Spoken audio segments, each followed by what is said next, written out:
Good morning, y'all, and welcome back to Apron Strings in the month of November. Can you believe it? Time's just marching on. Be Christmas before we know it, but I love Thanksgiving, so I'm looking forward to that. I'm very thankful for lots of stuff. Thankful for my health, thankful for the provisions that the Lord has blessed me with, the things I enjoy, my toys, my kitchen stuff, my sewing room, my yard in the back, my garden. It may be a weed patch to Troy, but it's a haven to me, and I love it.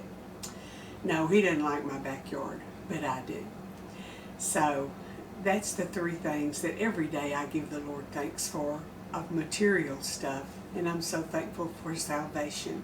Thankful that he died on Calvary for my salvation, and I have a hope past this life. I'm just giving y'all a November thankful little talk here at the beginning. But I'm thankful too that I have a good stove and a good kitchen to cook in, and we're going to make a great casserole today. I haven't made it before, but the lady that told me about it is an awesome cook. Jean Voan told me about a casserole that's in the 1984 Southern Living Annual Recipe Book. And guess what? April happened to have that book, and we looked it up, or she did, and texted it to me. So today we're going to make Unforgettable chicken casserole. Now, I could use my canned chicken in it because it calls for 2 or 3 cups of cooked chicken, but I'm going to make some more dishes also. So I bought a flat of chicken thighs. They had on sale for 99 cents a pound, and I'm going to boil those. So that's the first thing I'm going to do, and y'all know how to boil chicken. I'm just going to cover it with water, put a little better than bouillon chicken in it, some onion and garlic powder, a little salt and pepper, and I'm just going to let it cook until it's tender, and then I'll be back and we'll get on with the casserole. I've got the whole flat of thighs in here. And I like, if I'm going to make dressing or dumplings or chicken spaghetti or something like that, I really do like to use bone-in chicken pieces because the bone gives it a richness to the broth. And I have the fat from the skin and the little bit of fat that's on them, and it just gives the broth a lot more flavor than just using boneless, skinless chicken breast, or even boneless, skinless thighs. I like the bone and the skin for flavoring like this. So, you know, if I were going to make chicken salad, I would probably get the boneless breast and thighs and mix them, boil them, and make chicken salad. But for a dish like I'm going to make now, or chicken spaghetti, or chicken and dressing, I always want to use pieces that have bone in them.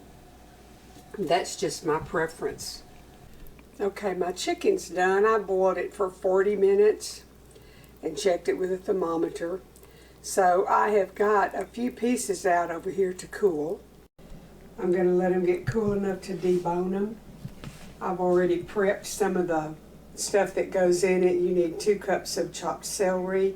I'm adding onion that's not in the recipe, water chestnuts, almonds, French fried onion pieces, cream of chicken soup, and there's some more ingredients, but I've been busy prepping, so we'll get it all put together in the casserole dish here in a minute.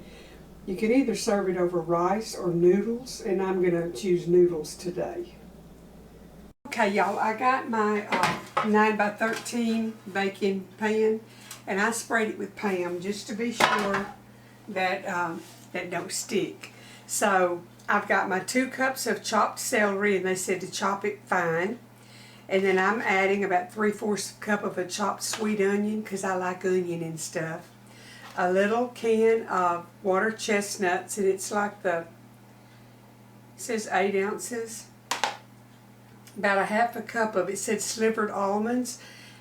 I couldn't find my almonds in the freezer. So these are some smoked almonds that I had, and I just chopped them up. That'll just give it a little extra flavor. Some cream of chicken soup, some French fried onions. We're going to need a 1/2 cup of mayonnaise, a 1/2 cup of sour cream, and a cup of cheddar cheese, and I'm using the Mexican 5 blend. And then I've got my chicken already deboned and cut up, broken up, whatever in here. So I'm going to add, let me find a towel.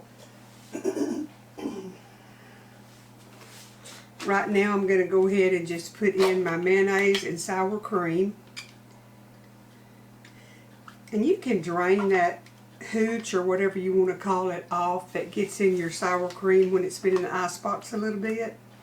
But I just stir it back in.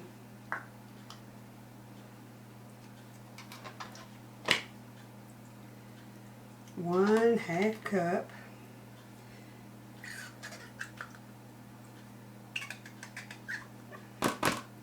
Jean said this is actually better the next day after it's been in the icebox and the flavors all blend real good. Let me get another spatula here to get my mayonnaise out with.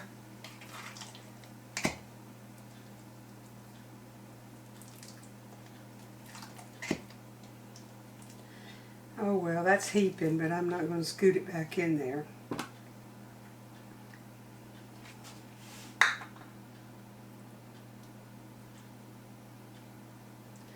Okay, we're done with this. And I'll set it over to the side out of the way. Okay, I'm going to add into this, well, let me stir this up a little bit first. And when I'm going to stir something like that, I like to smear it around and then stir it. And that way it's easier to get it all over everything. I just kind of do like I'm putting a meringue on whatever's in there and smear it over the top, and then I toss it. So that's chicken, sour cream, and mayonnaise. And I'm putting 3/4 of a cup of chopped onions, 2 cups of diced celery.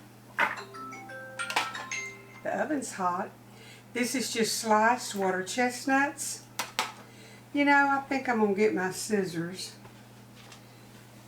and chop them again.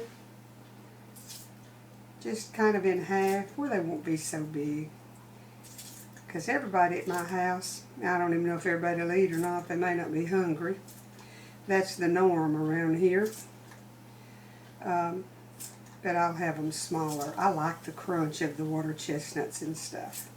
So and I love celery, so I know I'm going to like this. Okay. Okay, then I'm going to put in my half cup of almonds. And toss that. We've got to put in a can of cream of chicken soup.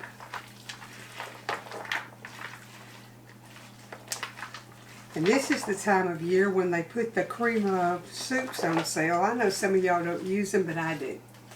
So I'm watching the sale papers every week to see if the cream of chicken and the cream of mushroom are on sale, because that's what I use the most of. Let's get our cream of chicken in there. Whoever invented that lid was a smart cookie. You know it? That is handy dandy. Y'all remember? No, most of y'all don't. Uh-oh. The floor must have been hungry. Y'all remember when they first put that on Coke, Sprite, 7-Up cans? Man, we was really in high cotton then. We didn't have to go get that thing to poke a hole in it if you was lucky enough to get some of them.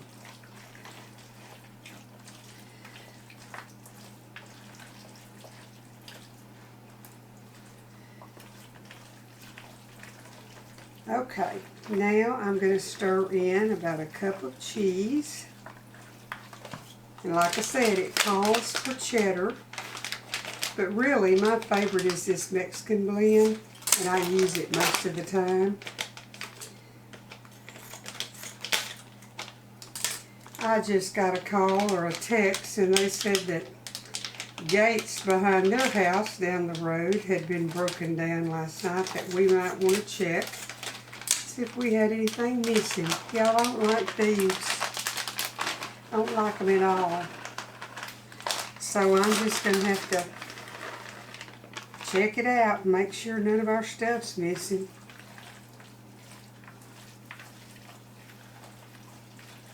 I don't like calls like that. It makes you a little bit uneasy.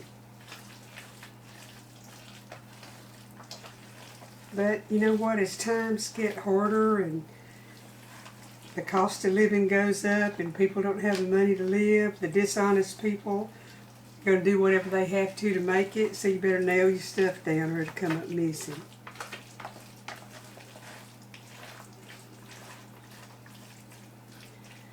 Okay, let me get me a fork to taste of this with. It didn't call for any salt, so I want to make sure.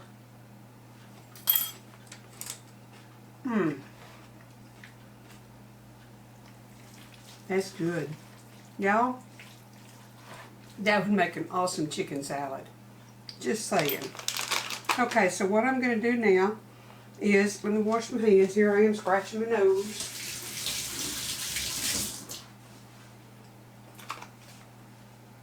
I'm going to put this in my pan and sprinkle the French fried onions on the top. And I like them too. They make a good snack. I was at Costco the other day and they had a big old bag of them on sale. So I got them and divvied them up, not knowing I was going to have a recipe pretty soon that I'd want to put them in.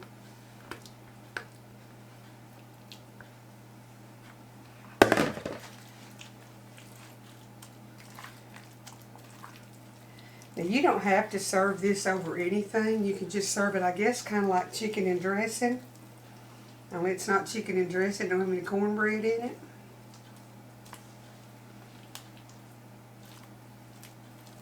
And I may just serve it like this as a casserole and pick some vegetables to go with it. I don't know what I'm going to do.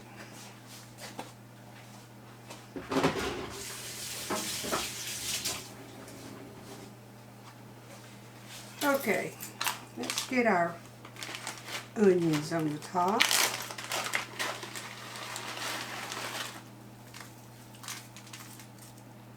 I always like these in the green bean casserole.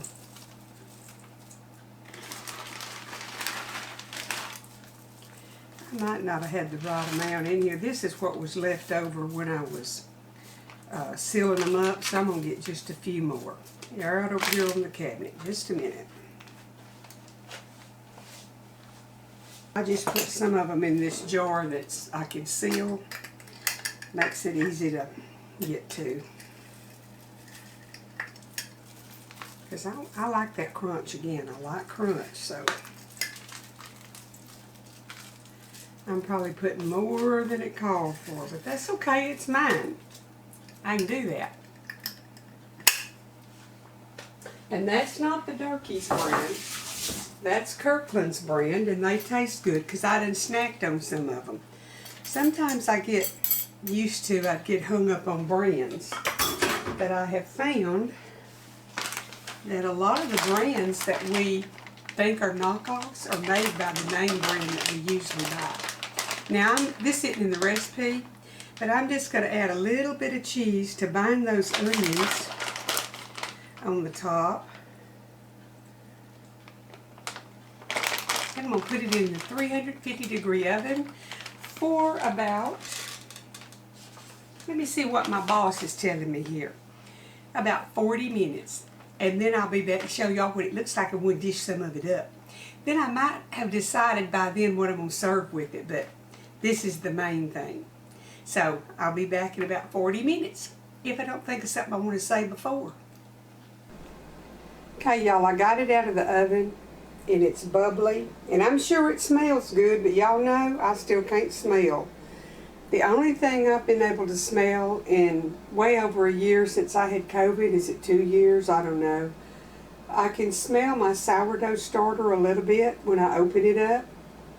And every now and then I can smell like lavender essential oil, but not food like this. And I've just prayed and prayed that the Lord would heal my smeller. I need to smell. But I'm going to let it cool, and I'm cooking rice to go with it, so I'll bring y'all back and show you some of it plated up in a little bit. Okay, I've got some plated up. I put it on a bed of just white jasmine rice. I garnished it with the tops of a green onion and a little sprinkle of cheese. And it's pretty. It tastes good too. I done tasted it, but I'm gonna taste again so y'all will know that I'm telling the truth. Let me get me a fork.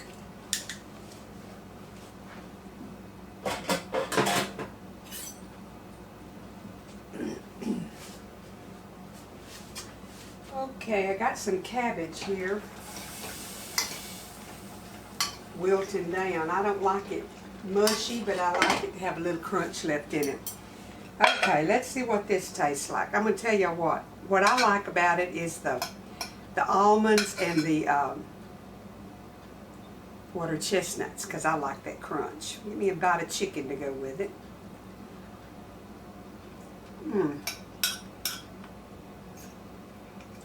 Miss Jean, if this gets any better overnight, we ain't gonna be able to stand it.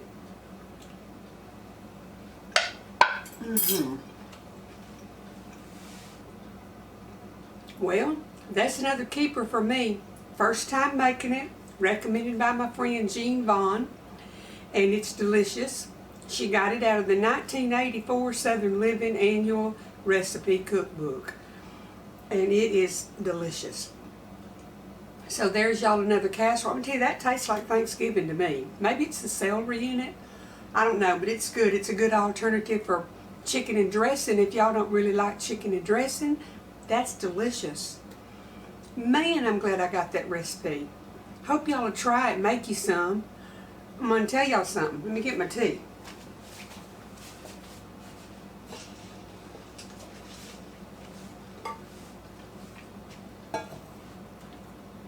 I'm a little bit concerned about things at the grocery store. There was a lot of empty places when I went. And I don't know how true it is, but they're saying something about running out of diesel. Well, diesel trucks are what carries the gasoline to the filling stations, and that's what delivers the food. So, you know, all these months that I've been telling y'all to stock up a little bit because we don't know what we're headed for, if you didn't, you might wish you had them. And if you haven't, now's a good time to start. Get you the staples that your family enjoys eating if they're still on the shelf. Because besides not being available, if they are available, I'm telling you, every time I go to the store, something's gone up $1 or $2. Some things I'll just choose not to buy anymore because I don't have unlimited funds. They're very limited. So anyway, think ahead to the holidays. Like I've been telling you, Thanksgiving and Christmas is coming. You might want to have a New Year's Eve party. Get your stuff together now while you maybe can get it, and it won't be so high you can't afford it. Don't look back over your shoulder and say, oh, I wished I hadn't bought all them hamburgers. I wished I'd have bought some groceries. Be wise and plan ahead. The good Lord bless and keep y'all. I'll be back in a day or two with something else good. I got some good stuff coming up. And then I'm going to try to do some Christmas goodies ahead of time where y'all will have time to get you the ingredients if you don't already have them or have the recipe. See y'all pretty soon, right back here at the Butcher Block. Have a wonderful week.